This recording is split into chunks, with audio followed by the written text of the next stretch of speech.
కేటీఆర్ అరెస్టుకు రంగం సిద్ధం. పట్నం నరేందర్ రెడ్డితో ఫోన్లో సంబంధిత కాల్ డేటా, ఆడియోలు ఇప్పటికే సేకరించిన ప్రభుత్వం. ఈ విషయంతో ఎంతవరకైనా వెళ్ళండి, అస్సలు తగ్గొద్దు, నేను అండగా ఉన్నా అంటూ కేటీఆర్. కుట్ర కేసులో భాగంగా కేటీఆర్ ను అరెస్టు చేసే అవకాశం.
కేటీఆర్ అరెస్టుకు రంగం సిద్ధం. పట్నం నరేందర్ రెడ్డితో ఫోన్లో సంబంధిత కాల్ డేటా, ఆడియోలు ఇప్పటికే సేకరించిన ప్రభుత్వం. ఈ విషయంలో ఎంతవరకైనా వెళ్ళండి, అస్సలు తగ్గొద్దు, నేను అండగా ఉన్నా అన్న కేటీఆర్. కుట్ర కేసులో భాగంగానే కేటీఆర్ ను అరెస్టు చేసే అవకాశం.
కేటీఆర్ అరెస్టుకు రంగం సిద్ధం. పట్నం నరేందర్ రెడ్డితో ఫోన్లో సంబంధిత కాల్ డేటా, ఆడియోలు ఇప్పటికే ప్రభుత్వం సేకరించినట్టు తెలుస్తోంది. మరి ఇదే అంశానికి సంబంధించి మరింత సమాచారాన్ని మా కరెస్పాండెంట్ శ్రీనివాస్ అందిస్తారు. శ్రీనివాస్, చెప్పండి. కేటీఆర్ అరెస్టుకు రంగం సిద్ధమైంది. కొడంగల్ కేసులో కేటీఆర్ కీలకంగా వ్యవహరించారు. దీంట్లో మరి బీఆర్ఎస్ మాజీ ఎమ్మెల్యే పట్నం నరేందర్ రెడ్డిని ఉసిగొల్పారు. ఈ అంశంలో బీఆర్ఎస్ నేతలంతా కూడా ప్రభుత్వ అధికారులపై దాడి చేసేందుకు కూడా మరి సహకరించారు. ఇంకా దీంట్లో ముఖ్యంగా మరి ఇప్పుడు పోలీసుల అభియోగాలు చూస్తే కేటీఆర్పై కూడా ప్రభుత్వాన్ని అస్థిరపరిచే కుట్ర కేసు నమోదు చేయడానికి ప్రభుత్వం సిద్ధమవుతోంది. దీంట్లో సంబంధిత కాల్ డేటా కావచ్చు, అలాగే ఆడియోలు ఇప్పటికే ప్రభుత్వం సేకరించింది. దీంట్లో మరి ఈ విషయంలో ఎంతవరకైనా వెళ్ళండి, అస్సలు తగ్గొద్దు, నేను అండగా ఉన్నా అని కేటీఆర్ పట్నం నరేందర్ రెడ్డితో ఫోన్లో చెప్పినట్టు మరి పోలీసులు ఆధారాలు సేకరించారు. సో ఆధారాలు బయటకు వచ్చాయి. దీంతో రేవంత్ సర్కార్ అయితే కేటీఆర్ అరెస్టుకు రంగం సిద్ధం చేసినట్టు తెలుస్తుంది. మరి కుట్ర కేసులో భాగంగా ఇవాళ కేటీఆర్ను అరెస్టు చేసే అవకాశం ఉందని మరి వార్తలు వస్తున్న నేపథ్యంలో మొత్తానికి కొడంగల్లో ఏదైతే కలెక్టరు మరియు ఇతర అధికారులపై, ప్రభుత్వ అధికారులపై జరిగిన దాడినైతే తెలంగాణ రాష్ట్ర వ్యాప్తంగా సంచలనంగా మారింది. ఈ నేపథ్యంలోనే మరి నిన్నటి నుంచి కూడా ఒక హైటెన్షన్ వాతావరణం అయితే కొనసాగుతోంది. మొదట సురేష్ అనే వ్యక్తి మరి కలెక్టర్ను, అధికారులను డైవర్ట్ చేశారు. ఎక్కడైతే మరి అధికారులు భూసేకరణ విషయంలో ప్రజాభిప్రాయ సేకరణ కోసం వెళ్ళిన క్రమంలో అక్కడి నుంచి సురేష్ ఉద్దేశపూర్వకంగా డైవర్ట్ చేశారు. సో మా ప్రజలు ఆ గ్రామ నడిబొడ్డున ఉన్నారు, అక్కడికి వెళ్దామంటూ అతను తీసుకెళ్లాడు. దీంట్లో ప్రధాన సూత్రధారి సురేష్ అనుకున్నారు, కానీ సురేష్ అదే సమయంలో 42 సార్లు కొడంగల్ మాజీ ఎమ్మెల్యే పట్నం నరేందర్ రెడ్డికి ఫోన్ చేశారు. సో ఈ 42 సార్లు ఫోన్ చేసిన క్రమంలో పట్నం నరేందర్ రెడ్డి దగ్గర నుంచి కూడా కేటీఆర్కు ఫోన్లు వచ్చాయి. మొత్తానికి సురేష్కు నరేందర్ రెడ్డి నుంచి సురేష్కు మరి కేటీఆర్ నుంచి నరేందర్ రెడ్డికి ఇలా ఫోన్లు వెళ్ళాయి. దీంట్లో పోలీసులు మరి నరేందర్ రెడ్డిని అరెస్ట్ చేశారు. నిన్న వాకింగ్ చేస్తున్న సమయంలో ఇదే సమయానికి కేబీఆర్ పార్క్ దగ్గర అరెస్ట్ చేశారు. సో అక్కడి నుంచి తరలించి ఆయనను విచారించారు. సుమారు మరి 4 గంటల పాటు విచారించిన నేపథ్యంలో పోలీసులు అనేకమైన సంచలనమైన విషయాలు అయితే కనుక్కున్నారు.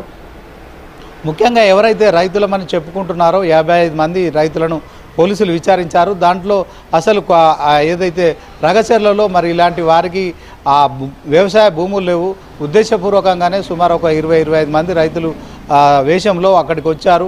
అక్కడ ఉన్న గ్రామస్తులను రెచ్చగొట్టారు, అధికారులపై మరి అత్యాయత్నానికి పాల్పడ్డారని చెప్పి కూడా పోలీసులు అభియోగాలు మోపుతున్నారు. ఈ నేపథ్యంలోనే రిమాండ్ రిపోర్ట్లో కూడా కేటీఆర్ పేరు ప్రస్తావించారు. కేటీఆర్ ఖచ్చితంగా అరెస్ట్ అవుతారని కూడా వార్తలు వస్తున్న నేపథ్యంలో మొత్తానికి కేటీఆర్ ఇంటి దగ్గరికి చాలామంది కార్యకర్తలు చేరుకున్నారు. సో కేటీఆర్కు సంఘీభావం ప్రకటించారు. ఇక నేతలంతా కూడా మాజీ ఎమ్మెల్యేలు కావచ్చు, మాజీ మంత్రులు ఇంక్లూడింగ్ హరీష్ రావు కూడా మరి నందినగర్లో కేటీఆర్ నివాసానికి చేరుకున్నట్టు సమాచారం. మొత్తానికి ఈ వ్యవహారం అయితే మరి మొన్న గవర్నరు ఏదైతే ఇష్యూ ఉందో దీంట్లో ఫార్ములా ఈ రేసు అంశంలోనే కేటీఆర్ అరెస్ట్ అవుతారని చెప్పి పొంగులేటి చెప్తూ మంత్రి పొంగులేటి శ్రీనివాసరెడ్డి చెప్పారు. సో మరి ఆ వ్యవహారంపై కూడా మరి వారం రోజులుగా కూడా కేటీఆర్ అరెస్ట్ అవుతారు, గవర్నర్ సంబంధించి అనుమతి రావాల్సి ఉంటుందని చెప్పి ఏసీబీ అధికారులు కూడా వెయిట్ చేస్తున్నారు. ఇక ఏ క్షణమైనా కేటీఆర్ అరెస్ట్ జరగచ్చు అని చెప్తున్న నేపథ్యంలో సో దాంట్లో కేటీఆర్ ఢిల్లీ వెళ్ళారు. సో కేంద్ర పట్టణాభివృద్ధి శాఖ మంత్రిని కూడా కలిశారు. ఏదైతే అమృత్ టెండర్ల విషయంలో సీఎం రేవంత్ రెడ్డికి సంబంధించిన సన్నిహితులకు ఈ అంశంలో మరి ఇక కంప్లైంట్ చేశారు.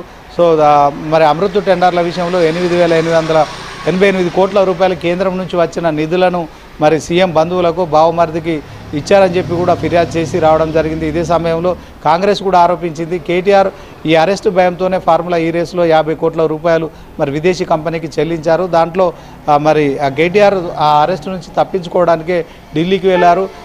ఢిల్లీలో ఉన్న బీజేపీ పెద్దలను కలిశారు. గవర్నర్పై కొంత ఈ అరెస్టు విషయంలో మరి కొంత ఉపశమనం తీసుకునేందుకే అని కూడా కాంగ్రెస్ చెప్తున్న నేపథ్యంలో మొత్తానికి ఆ ఫార్ములా ఈ రేసు అంశం పక్కకు పోయింది. తర్వాత ఇప్పుడు వికారాబాద్ జిల్లాలో మరి దుద్యాల మండలం రగచెర్లలో జరిగిన ఏదైతే మరి కలెక్టర్పై దాడి కావచ్చు, మరి ప్రజాభిప్రాయ సేకరణకు వెళ్ళిన వ్యవస్థలో మరి ఫార్మాసిటీకి సంబంధించిన భూముల సేకరణ విషయంలో వెళ్ళిన క్రమంలోనే మరి అక్కడ చాలామంది రైతులు కలెక్టర్పై అలాగే డిప్యూటీ కలెక్టర్పై వీళ్ళందరిపై దాడి చేసిన ఘటన అయితే రాష్ట్ర వ్యాప్తంగా సంచలనం కలిగించింది. దీంట్లో కాంగ్రెస్ ఆరోపిస్తుంది ఇది బీఆర్ఎస్ ఉద్దేశపూర్వకంగా కుట్రపూరితంగా చేసి మరి దీన్ని ఖచ్చితంగా దీని వెనుక బీఆర్ఎస్ ఉంది. దాంట్లో ముఖ్యంగా అక్కడ కొడంగల్కు సంబంధించిన మాజీ ఎమ్మెల్యే నరేందర్ రెడ్డి ఉన్నారు. సో నరేందర్ రెడ్డికి కూడా కేటీఆర్ డైరెక్షన్స్ ఇచ్చారు. మొత్తానికి ఇదంతా కేటీఆర్ డైరెక్షన్లో జరిగింది కనుక ప్రభుత్వాన్ని అస్థిరపరిచే కుట్ర చేశారు. సో దీంట్లో మరి ప్రభుత్వం సీరియస్గా ఉంది. కేటీఆర్పై కూడా మరి అరెస్ట్ చేసేందుకు రంగం సిద్ధమవుతుంది. పోలీసుల విచారణ కొనసాగుతోంది. మరి మరొక నిన్న 16 మందిని అరెస్ట్ చేసి రిమాండ్కు తరలించారు. మరికొంతమందిని కూడా మరొక 4గురిని కూడా నిన్ననే అరెస్ట్ చేసి వాళ్ళని కూడా రిమాండ్కు తరలించారు. ఉదయం పూట పట్నం నరేందర్ రెడ్డిని అరెస్ట్ చేసి తర్వాత విచారణ చేసిన తర్వాత మరి పట్నం నరేందర్ రెడ్డి కూడా కొంత కీలక సమాచారం మరి నరేందర్ రెడ్డి వద్ద నుంచి కూడా కీలక సమాచారం రాబట్టినట్టు తెలుస్తుంది. రిమాండ్ రిపోర్ట్లో కేటీఆర్ పేరు కూడా చేర్చడం అయితే సంచలనంగా మారింది. ఇక కేటీఆర్ను ఎప్పుడు అరెస్ట్ చేస్తారని చెప్పి కూడా మరి తెలంగాణ రాష్ట్ర వ్యాప్తంగా మరి రాత్రికి రాత్రి మరి సోషల్ మీడియాలో ప్రచారం అవుతున్న నేపథ్యంలో బీఆర్ఎస్ కార్యకర్తలంతా కూడా కేటీఆర్ ఇంటికి వెళ్లారు. సో ఆయనకు సంఘీభావం ప్రకటించారు. తెల్లవారుజాము వరకు కూడా మరి నందినగర్లోని కేటీఆర్ నివాసం వద్ద మరి చాలామంది కార్యకర్తలు ఉన్నారు. సో దీంట్లో మరి నాయకులు కూడా కాసేపటి క్రితమే వచ్చి మరి కేటీఆర్కు మద్దతు తెలుపుతున్నారు. కాసేపట్లో మరి కేటీఆర్ నందినగర్ నివాసం నుంచి తెలంగాణ భవన్కు వస్తారని తెలుస్తోంది. సో రాత్రి చాలామంది కార్యకర్తలు చేరుకున్న నేపథ్యంలో కేటీఆర్ కూడా వాళ్ళతో మాట్లాడారు. కొంత వాళ్ళకి మనోధైర్యం నింపే ప్రయత్నం చేశారు. ఒకవైపు ప్రభుత్వం కేటీఆర్ను అరెస్ట్ చేస్తుందనే వార్తలు, మరొక వైపు కేటీఆర్ కూడా మరి ఏదైతే మొన్న ఈ ఫార్ములా ఈ రేస్ విషయంలో అరెస్ట్ చేసుకుంటే చేసుకోనివ్వండి, సో నేను జైలుకి వెళ్తాను, యోగా చేసుకుంటాను, పాదయాత్రకు నా ఫిట్నెస్ని పెంచుకుంటాను, సో దీంట్లో పదే పదే చెప్పాల్సింది అరెస్టులకు భయపడేది లేదు, 6 గ్యారెంటీల విషయంలో ప్రశ్నించడం మాత్రం మానుకోము. ఇప్పుడు రైతుల పక్షాన కూడా మేము మాట్లాడుతుంటే మా మాజీ ఎమ్మెల్యేని అరెస్ట్ చేశారు, మా నాయకులను అరెస్ట్ చేస్తున్నారు, ఫోన్ మాట్లాడుతున్నామనే నెపంతో అరెస్ట్ చేస్తున్నారు, మా నాయకులు మా కార్యకర్తలు మాట్లాడుకుంటా ఫోన్లో ఎన్నిసార్లు మాట్లాడుకుంటే దానికి అరెస్ట్ చేస్తారా? మా ఎమ్మెల్యే మాజీ ఎమ్మెల్యే కొడంగల్ మాజీ ఎమ్మెల్యేను నిన్న వాకింగ్ చేస్తుంటే కూడా మఫ్టీలో వచ్చిన పోలీసులు అరెస్టు కాదు కిడ్నాప్ చేశారనే వార్తలు కూడా మరి ఆయన సంచలనమైన ఆరోపణ చేశారు. ఈ నేపథ్యంలో ఈ కేసు చిలికి గాలివానలా మరి ఇప్పుడు కేటీఆర్కే చుట్టుకున్నట్టుగా తెలుస్తోంది. దీంట్లో పోలీసులు అయితే కేటీఆర్ను ఆల్రెడీ రిమాండ్ రిపోర్ట్లో ఆయన పేరు చేర్చడం కావచ్చు, అరెస్టు చేస్తారనే వార్తలు రావడంతో మరొకసారి కూడా తెలంగాణ రాజకీయం అయితే వేడెక్కిందని చెప్పుకోవచ్చు.